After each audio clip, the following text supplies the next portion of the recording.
자, 다들 현대차 하면 전기차, 뭐 역대급 실적 이런 것만 보잖아요. 근데 바로 그 현대차의 가치를 무려 40%나 싸게 살 수 있는 기회가 숨어 있다면 어떠세요? 보통주 말고요. 정말 아는 사람만 아는 이 주식에 대한 이야기. 지금부터 제대로 파헤쳐 보겠습니다. 네, 시작하기 전에요. 오늘 드리는 말씀은 어디까지나 정보 제공을 위한 참고 자료라는 점, 특정 종목을 사라, 팔아라, 이런 추천이 절대 아니니까요. 모든 투자의 최종 판단과 책임은 투자자 여러분 각자에게 있다는 점 꼭 기억해 주세요. 환영합니다. 주식으로 세상을 이해하는 시간입니다. 자, 오늘 우리가 함께 떠나볼 여정은 이렇습니다. 먼저 현대차 안에 숨겨진 진짜 보석이 뭔지 찾아볼 거고요. 이른바 우선주 삼형제라고 불리는 녀석들을 샅샅이 분석해 볼 겁니다. 그리고 아니 도대체 왜 이렇게 싸게 거래되는 건지 그 가격 격차의 비밀을 파헤쳐 보고요. 그 다음엔 이 가치가 폭발할 수밖에 없는 세 가지 강력한 엔진을 확인해 볼 거예요. 이걸 바탕으로 여러분 각자에게 맞는 투자 전략을 짜보고 마지막으로 혹시 모를 위험까지 꼼꼼하게 체크하고 마무리하겠습니다. 네, 그럼 첫 번째 순서 현대차의 숨은 보석 찾기부터 시작하죠. 다들 현대차 보통주 노래를 부를 때 정말 현명한 투자자라면 왜 다른 곳에 눈을 돌려야 할까요? 바로 이 대한민국 대표주 안에 아주 흥미로운 가격의 퍼즐이 숨어 있기 때문입니다. 오늘의 이야기는 바로 이 질문에서 출발합니다. 아니, 똑같은 현대차잖아요. 그런데 왜 어떤 주식은 20%에서 많게는 40%까지 할인 딱지를 붙이고 팔리고 있을까요? 상식적이지 않죠. 바로 이 비상식적인 할인 속에 엄청난 기회가 숨어 있다는 겁니다. 어떤 투자 커뮤니티에서 이걸 보고 정말 기가 막힌 표현을 썼더라고요. 바로 의결권을 잇는 로맨스, 배당의 달콤함. 와, 정말 시적이지 않나요? 이게 바로 오늘 우리가 파헤칠 우선주 투자의 핵심을 꿰뚫는 말이에요. 그러니까 주주총회에서 나 여기 있어 하고 목소리 낼 권리는 잠시 내려놓는 대신에 훨씬 더 달콤한 현금, 즉 배당을 두둑이 챙긴다는 거죠. 자, 그럼 오늘의 주인공들이죠. 현대차 우선주 삼형제를 본격적으로 해부해 보겠습니다. 얘네들이 각각 성격도 다르고 역사도 달라서 이걸 제대로 아는 게 정말 중요해요. 혹시 우선주가 좀 낯선 분들을 위해서 아주 쉽게 설명해 드릴게요. 말 그대로 우선권이 있는 주식이에요. 회사가 돈을 벌면 배당금을 제일 먼저 받고 혹시라도 회사가 문을 닫게 돼도 남은 재산을 먼저 나눠받을 권리가 있는 거죠. 대신에 뭘 포기하느냐? 경영에 참여할 수 있는 권리, 바로 의결권을 포기하는 겁니다. 일종의 거래인 셈이죠. 자, 표를 보시면 현대차에는 우선주가 총 3종류가 있습니다. 여기서 우리가 딱 주목해야 할 건 시가총액이랑 주요 투자자예요. 덩치가 제일 큰 형님은 2B죠? 시총이 5조가 넘어요. 그러니까 사고팔기가 쉬워서 외국인이나 기관들이 주로 여기서 놉니다. 반면에 막내격인 3우비를 한번 보세요. 3,500억 원, 규모가 확 작죠? 이게 뭘 의미하냐면 희소성이 높다는 거예요. 그래서 어떤 특별한 이벤트가 터지면 주가가 정말 폭발적으로 튈 수 있는 잠재력을 가졌다는 뜻이기도 합니다. 이 세 형제를 가르는 가장 결정적인 차이점이 뭐냐? 바로 최저 배당을 보증해 주느냐 이거예요. 옛날 모델인 그냥 현대차 우에는 이 보증이 없어요. 하지만 이름 뒤에 알파벳 B가 붙은 2우비와 3우비에는 아주 그냥 든든한 안전장치가 달려있다는 거죠. 바로 이 B가 마법의 알파벳입니다. 이게 뭘 의미하냐면 본드, 즉 채권을 의미해요. 법적으로 우리 회사가 아무리 힘들어도 최소 이만큼은 배당으로 드릴게요 라고 아예 도장을 꽝 찍어 놓은 거예요. 2우비는 액면가의 2%, 3우비는 1%를 보장하는데 이게 무슨 뜻이냐면요. 거의 뭐 은행 예금이자나 채권 이자처럼 매년 따박따박 현금이 꽂히는 안전판이 있다는 뜻입니다. 투자자 입장에서는 와, 이거 정말 매력적인 조건이죠. 자, 그런데 왜 하필 지금이냐? 왜 지금 이 우선주들을 봐야 하느냐? 바로 이 어마어마한 가격 차이를 확 좁혀버릴 수 있는 강력한 엔진 3개가 동시에 시동을 걸었기 때문입니다. 그게 대체 뭔지 하나씩 뜯어보죠.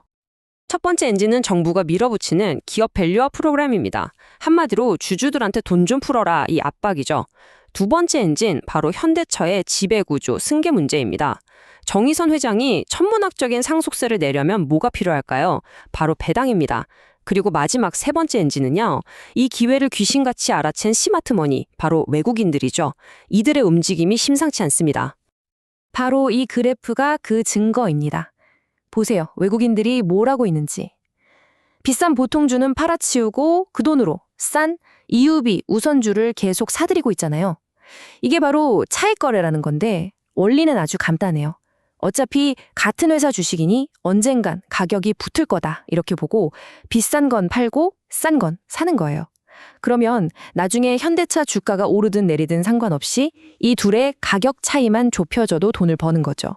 정말 영리한 전략 아닙니까? 이거 정말 재치 있는 말이죠? 상속세 걱정은 오너 일가가 하는 거고 우리는 그냥 배당 파티를 즐기면 된다는 겁니다. 실제로 정의선 회장이 내야 할 상속세가 얼마냐면 무려 3조에서 6조 원으로 추정돼요. 이 어마어마한 돈을 어떻게 마련하겠어요? 가장 확실한 방법은 결국 배당을 늘리는 겁니다. 그러니까 오너의 개인적인 필요가 결국 회사 전체의 배당 확대로 이어지고 우리 같은 우선주 주주들은 가만히 앉아서 그 혜택을 고스란히 누리게 되는 아주 재미있는 상황인 거죠.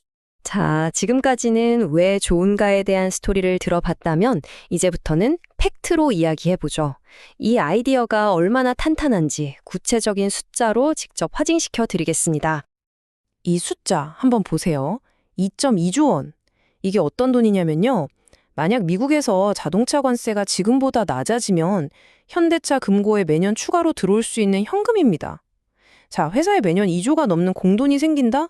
그럼 이걸 어디에 쓸까요? 가장 먼저 생각나는 게 바로 배당이죠. 그러니까 앞으로 배당이 줄어들 걱정보다는 오히려 더 늘어날 거라는 기대감을 갖게 하는 아주 든든한 배경이 되는 겁니다. 자, 이 그래프가 오늘 이야기의 하이라이트입니다. 여러분이 똑같이 1억 원을 투자한다고 상상해 보세요. 보통주를 사면 1년에 한 410만 원 정도 배당이 들어와요. 나쁘지 않죠. 그런데 만약 사모 비우선주를 샀다면 배당금이 무려 700만 원입니다. 거의 2배 가까이 차이가 나죠. 같은 돈을 투자했는데 내년 내 통장에 꽂히는 현금이 이렇게나 다르다는 겁니다. 이 압도적인 차이가 눈에 확 들어오시죠. 자, 그럼 이렇게 좋은 기회 그냥 구경만 할 수는 없겠죠. 지금부터는 여러분의 투자 성향에 맞춰서 이 기회를 어떻게 내 것으로 만들 수 있을지 3가지 맞춤 전략을 소개해 드릴게요.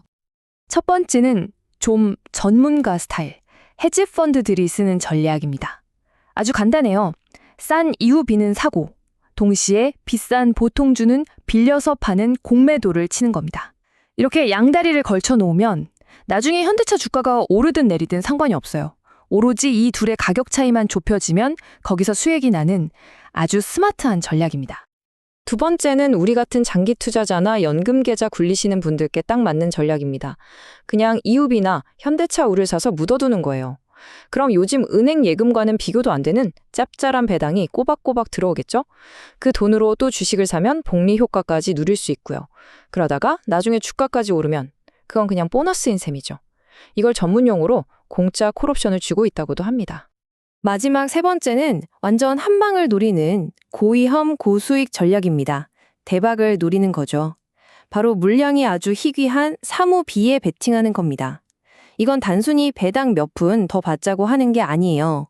나중에 현대차가 지배구조를 개편할 때 이 귀한 사모비를 웃돈을 얹어서 사들여야 하는 상황, 예를 들어 공개 매수 같은 이벤트가 터지기를 기다리는 아주 화끈한 전략이라고 할 수 있습니다.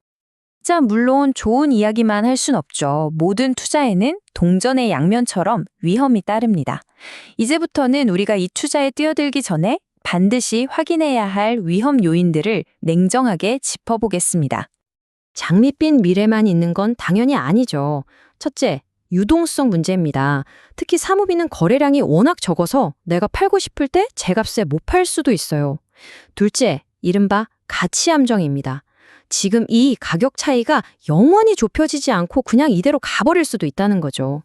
마지막으로 전기차 시장이 꺾인다거나 하는 산업 전체의 리스크는 당연히 안고 가야 하고요. 그래서 보고서에서는 어떻게 조언하냐면 큰돈 말고 소액으로 그리고 이 높은 배당 수익률 자체를 그래, 이것만 받아도 본전은 한다는 안전판으로 생각하라는 겁니다. 이 모든 걸 종합해 보면 이걸 뭐라고 부를 수 있냐면 바로 비대칭적 기회라고 할 수 있습니다. 이게 무슨 말이냐면요. 아래로 떨어질 공간, 즉 손실 위험은 높은 배당이라는 푹신한 쿠션이 막아줘요. 하방은 꽤 단단하게 막혀 있다는 거죠. 반면에 위로 올라갈 공간, 즉 수익 잠재력은 지배구조 개편이나 밸류업 프로그램 같은 호재들 덕분에 활짝 열려 있습니다. 그러니까 잃을 건 제한적인데 먹을 건 많을 수 있는 정말 매력적인 손익구조라는 뜻입니다.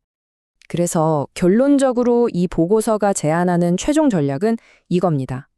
내 포트폴리오의 중심, 핵심 성수로는 안정성과 유동성을 다 갖춘 EOB를 가져가고 여기에 양념처럼 소액으로 사모비를 담아서 대박의 가능성까지 노려보는 전략을 추천하고 있습니다. 네, 오늘 이야기가 여러분의 투자 포트폴리오에 신선한 아이디어를 더하는 계기가 되었으면 좋겠습니다. 앞으로도 오늘처럼 숨겨진 보석 같은 투자 기회를 계속해서 찾아보고 싶으시다면 구독과 좋아요로 꼭 응원해주세요. 감사합니다. 이상 주식으로 세상 이해하기였습니다.